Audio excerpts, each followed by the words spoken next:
MTV 이집트 13일차가 밝았습니다. 밝았다는 표현이 맞을까요, 교수님? 아주 어렵죠?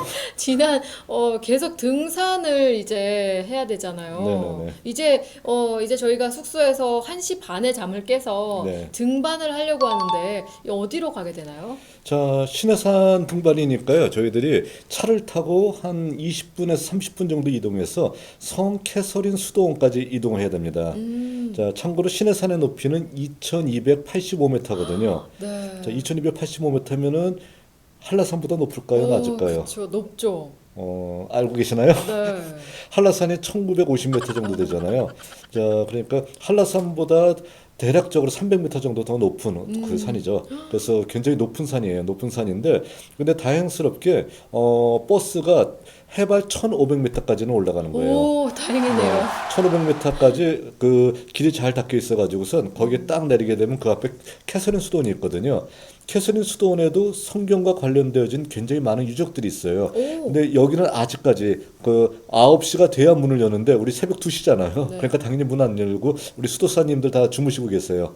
그러니까 우리가 산에 올라갔다가 내려오게 되면은 그때 아마 문을 열게 될 것 같아요. 그러면 이 캐더린 스토어는 일단 올라갔다 내려오는 길에 같이 보면 좋겠네요. 네네네. 자, 그럼 이제 막 출발하려고 하는데, 근데 낙타도 있네요, 교수님. 네, 여기서 올라가는 길은 두 가지 방법이 있습니다. 어떤 방법이냐면은 낙타를 타고 올라가는 방법이 있고요. 그리고 걸어서 올라가는 방법이 있습니다. 그랬을 때 낙타를 타고 올라가게 되면 얼마 걸리냐면 3시간이 걸려요. 걸어서 올라가게 되면 3시간 반이 걸려요. 아, 별로 차이 안 나죠? 네. 자, 그래도 낙타를 타게 되면은 내 힘을 쓰지 않으니까 낙타를 타고 올라가면 되는데, 근데 문제는 뭐냐면은 낙타가 안전하거나 아니면 편안하진 않아요. 흔들 거리잖아요. 또 꽉 붙잡고 있어야 되니까. 자, 그래서 낙타를 타고 올라가는 방법, 그리고 걸어 올라가는 방법 중에서 조금이라도 그래도 기력이 좋으신 분들은 걸어 올라가는 방법들을 주로 많이 선택을 하십니다. 그리고 이제 낙타를 탈 때는 어떤 문제가 있냐면은, 낙타가 보게 되면 어떤 것은 키가 큰, 아주 덩치가 큰 낙타도 있고요. 그리고 어떤 낙타는 조그마한 낙타가 있잖아요. 그런데 뭐 우리가 시침 얘기해서 티코급 낙타가 있고 뭐 아주 그랜저급 낙타가 네. 있을 거 아니에요. 그런데 사람도 마찬가지잖아요. 큰 사람이 있고 적은 사람이 있잖아요. 그런데 그것을 사람을 알아서 분별을 하지 않는다라는 거예요. 아, 그 앞에 족장한테 그 낙타비를 내면은 아무나 불러요, 그냥요. 자기가 부르고 싶은 사람 뭐 이브라임 하는 식으로 불러요. 부르면은 이브라임이 끌고 가는 대로 저희들은 갑니다. 가는데 내가 큰 사람이라 할지라도 조그만 낙타 걸릴 수도 있고요. 또 아니면 조그만 사람이 큰 낙타 걸릴 수도 있다는 거예요. 근데 제가 낙타를 안 타게 됐던 가장 커다란 이유가 뭐냐면은, 제가 한번 뭐 제가 지금보다 그때는 좀 더 약간 몸이 컸을 때예요. 자, 그때 저를 누군가 돈을 냈더니 불러서 갔는데, 아무리 봐도 이 낙타는 상태가 안 좋은 낙타예요. 약간 비실비실하고 그냥 뭐 한마디로 좀 나이가 드신 낙타 같아요. 비틀비틀한 낙타예요. 제가 올라갔고 앉아있는 낙타가 이제 일어나는 겁니다. 일어나더니 얘가 갑자기 고개를 획 돌려요. 그러니까 저를 본 거예요. 네. 낙타는 이게 고개가 돌아가거든요. 네. 저를 보더니 갑자기 저한테 그 낙타 냄새, 입 냄새를 팍 뿌리면서 소리 꽉 지르는 거예요. 꽤. 자, 그러더니 앞으로 달려가는 거예요, 그냥요. 앞은 절벽인데. 그래서 얘가 미쳤나 하고 저는 무서워서 그냥 막 소리 지르면서 하고 이러고 있는데, 이 옆에 있는 그 낙타 주인이 낙타를 뭐라고 하면서 하니까 간신히 쓰는 거예요. 그 다음부터 시작해서 이 낙타가 올라가는데, 낙타가 그렇게 가다가 돌뿌리에 걸려서 무릎을 꿇던지 이런 경우들이 비일비재하게 있는 거예요. 이 낙타 너무 기운이 없는 낙타를 타가지고서요. 또 저는 좀 약간 큰 낙타를 탔어야 됐는데, 그래서 그때 낙타를 탈 때 너무도 공포스러웠었고 힘들어서 내가 운동하고 만다 해가지고요.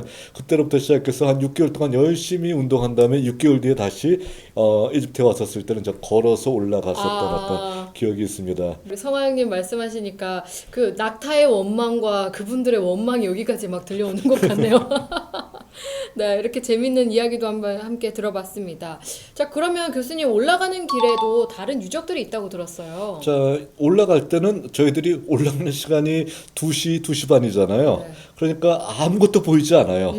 아무것도 보이지 않아서 그냥 올라갑니다. 근데 나중에 내려오다 보게 되면은 저희들이 걸어 올라왔던 길이 거의 다 낙타의 배설물이 굉장히 많고 또 그냥 와 정말 뿌연 어떤 그런 황토가 흩날리는 정말 그 매연이 가득한 장소 그러니까 아주 뿌연 어떤 흙먼지가 가득한 장소인 것을 나중에 알고요. 몰랐으니까 올라왔지 여기 어떻게 올라왔나 그렇게 이제 후회를 하기도 많이 하거든요.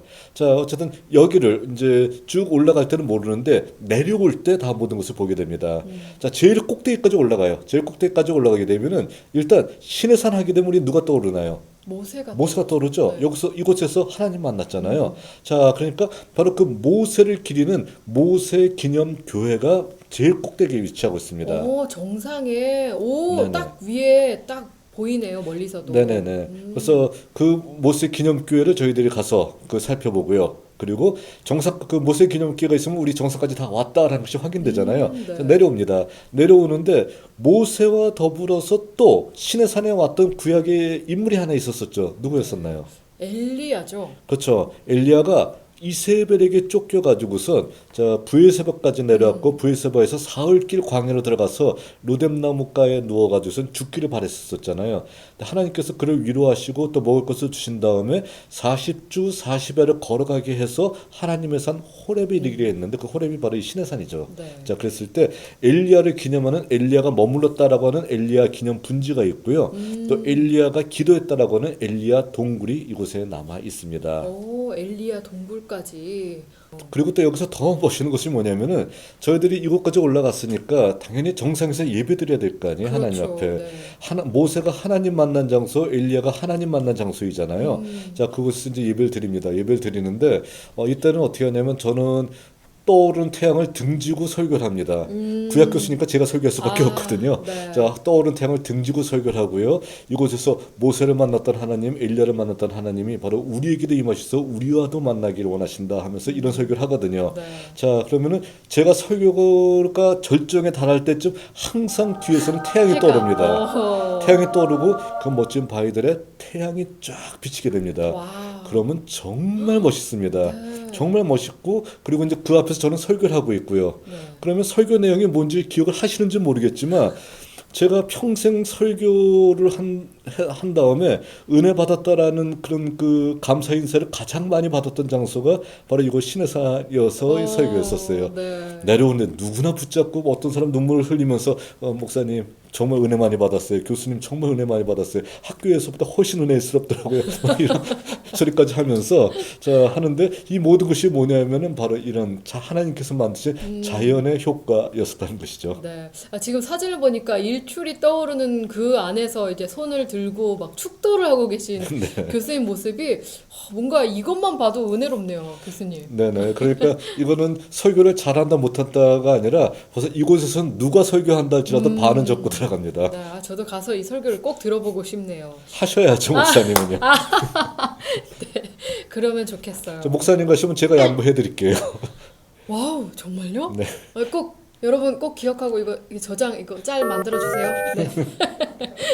자, 네 계속해서 그럼 이제 해가 떴어요. 네네네. 해가 떴기 때문에 여러 가지들을 또 많이 볼 수 있을 것 같은데요. 내려오면서 좀 볼 수 있는 유적들이 있죠. 자, 내려올 때는 아까 얘기했었던 엘리야와 관련된 어떤 유적들을 보고 있고요. 저 밑에 우리가 아침에 출발했었던 성 캐서린 수도원이 보이기 시작하거든요. 오, 네. 이 성 캐서린 수도원 안에도 굉장히 중요한 어떤 구약의 유적들이 남아 있다라는 것입니다. 캐서린 수도원은 문 여는 시간이 따로 있어요. 그 여름에는 8시 반에 열고요. 그 겨울에는 9시에 문을 열거든요. 그러니까 저희들이 한 8시 정도에 터덜터덜거리면서 한 3시간 걸려서 내려와요, 다시. 내려온 다음에 이 앞에서 기다립니다. 기다리면, 사람들이 기다리면 문을 빨리 열어줘도 괜찮을 것 같은데 꼭 정시에 문을 열어주더라고요. 자, 문을 딱 열면은 저희들이 줄 섰다가 후다닥 들어가서 이제 한 30분 정도 살펴보는데, 들어가자마자 바로 오른쪽에 보게 되면은 무엇이 있냐면은 어떤 그 굉장히 떨기나무 같은, 그 굉장히 축 늘어진 나무가 있어요. 근데 이것이 시내산에서만 나는 떨기나무인데 아. 자 이것이 바로 하나님께서 임하셨다라고 하는 타지만 타지 않는 떨기나무 바로 그 나무라는 것입니다. 네, 지금 저희가 사진으로 보고 있는데요. 네네네. 와, 멋져요. 네네. 이런 나무군요. 자, 근데 이 나무가 뭐 다른 곳에서는 못 살고요. 또 이 나무를 잘라다가 다른 곳에 옮겨 심어봤는데 하나도 성공한 게 없다고 하더라고요. 네. 오로지 이 장소에서만 자라는 어떤 나무인데 바로 이것이 바로 그 우리가 하나님이 모세에게 나타났다는 그 떨기나무가 바로 이것이라고 얘기할 수 있고요. 네. 자, 그리고 또 왼쪽 편에는 뭐가 있냐면은 이곳에서 모세가 그 십보라를 만나가지고선 그곳에서 우물에서 물을 떠줬거든요. 네. 그랬을 때 바로 이것이 바로 십보라 그 이드로의 우물 해가지고서요 모세의 어떤 그 우물로서 알려져 있고요. 그리고 또 이것이 성캐서린이라고는 성녀의 어떤 그 성녀를 기념하는 곳이잖아요. 그래서 바로 여기에 또 성캐서린 교회가 남아 있습니다. 물론 동방정교회이고요. 자, 그런데 또 여기가 또 중요한 것이 뭐냐면은 이 지역이 침략을 받았을 거 아니에요. 네. 침략을 받았는데도 이슬람 사람들이 여기를 무너뜨리진 않았어요. 이유가 뭐냐면은 이 지역에 모하메드가 다녀갔다고 하더라고요. 모하메드가 이 지역에 다녀간 다음에 뭐 종교는 다르지만 그래도 열심히 여기서 하나님을 섬기고 있으니까 내가 징표를 하나 줄게 하면서 손바닥 도장을 빡 찍고 갔다고 하더라고요. 자, 그러면서 얘기하는 것이 뭐냐면은 바로 이 도장을 보여주게 되면은 내 후손들이 이곳을 다시는 점령하지 않을 것이다, 침범하지 않을 것이다 하는 것이죠. 그래서 이슬람 사람들이 이 많은 지역을 침범하더라도요, 바로 이 모하메드가 침범하지 말라라고 하는 이 지역, 이 캐서린 수도는 침략하지 않았다라고 합니다. 그래서 약탈되거나 불탄 적이 없어요. 그러니까 당연히 어떻게 될까요? 이곳에서 주후 4세기부터 현재 이르기까지 많은 성경 사본들이 있을 거 아니에요. 네. 그 사본들이 그대로 잘 보존이 되어 있는 장소입니다. 네, 어떤 사본이 있었나요? 자, 여기 그 목사님도 그 신약 서기 방법론도 배우셨고 구약 서기 방법론도 배웠으니까 사본 아실 거 아니에요. 네. 그 사본 중에 신해산 사본 있잖아요. 아, 신약 성서에 네네. 신해산 사본이 바로 어디냐면 바로 이곳 사본이에요. 이 캐서린 네. 수도에 있는 사본이 신해산 사본. 네, 그리고 그 신해산 사본을 티시엔도르프란 사람이 잠깐 얻어다가 자기가 영광을 돌려주겠다라고 했는데 이 사람이 이것을 가져다가 어떻게 했었냐면 팔았어요. 그래서 이곳에서 금기어가 뭐냐면은 티시엔도르프 그 얘기하게 되면 수도원 그 많은 난리가. 그 수도사들 거의 신부님들 그냥 거의 뭐 한마디로 이성 잃어버립니다. 자, 그러니까 절대 얘기해서는 안 된 것이 티시엔도르프 T자도 얘기하면 안 되는 거예요. 여기서 또 어설프게 이걸 설명하려다가 그분들 귀에 들어가면 난리가 그렇죠. 나겠네. 뭐 소리 지르면 쫓겨날지도. 큰일 나요. 자, 그렇게 돼 있고요. 또 여기는 또 오랫동안 그 건물을 그 증축하고 살았을 거 아니에요. 수천 년 동안. 근데 어느 날 그 1970년대 이곳의 건물을 이제 너무 낡아서 다시 한번 리모델링을 하려고 벽을 헐었던 거예요. 그랬더니 벽과 벽이 아니라 그 사이에 공간이 있었던 거예요. 오. 그래서 그 벽과 벽 사이에서 또 다른 신해산 사본이 발견된 거예요. 그래서 이제 서양의 사람들이요, 야, 이거 좀 우리가 가져다가 연구하면 안 되겠냐라고 했었습니다. 뭐라고 했을까요? 안 된다고 했겠죠. 한 번 속지 두 번 속냐라는 거예요. 자, 그래가지고서 티셴도르프한테 내가 우리 속았기 때문에 티셴도르프 사본 돌려주지 않는다면 절대 안 돼 해가지고서 오로지 이곳에 있는 어떤 새로 발견된 사본은요, 이 당시 이 수도원에 있는 사람들만 연구하고 있습니다. 근데 수도원에 있는 사람들이 학자만큼 그렇게 연구 잘하지 못할 거 아니에요. 그러니까 연구가 굉장히 더디게 진행되고 있습니다. 그리고 가끔 가다가 좀 자기가 마음에 드는 사람이 있으면 가끔 보여줘요. 이게 그 당시에 발견된 사본이다라고 보여주는데 주전 AD 4세기에 발견된 그 시리아 어역 신약 사본이라고 하더라고요. 근데 그 사본이 우리나라 방송에서는 공개가 됐었어요. 언제 공개됐냐면 1994년도에 바이블 루트라고 하는 KBS 취재진이 이곳에 방문했었을 때 한국 사람들이 멀리서 왔으니까 보여준다고 해서 보여줬어요. 보여줘서 우리나라 방송에는 그대로 공개가 됐던 적이 있었었는데 그 실물만 공개한 게 중요한 것이 아니라 그것을 가져다가 우리가 연구를 해야 되잖아요. 아직까지 연구는 그분들한테 맡겨놓은 상태입니다. 조금 아쉽긴 하네요. 좀 빨리빨리 연구가 돼서 저희에게 또 좋은 그쵸. 그런 것들이 오면 네네. 좋겠는데, 네, 이렇게 저희가 캐서린 스톤과 그 주변에 있는 것들까지 함께 살펴봤습니다.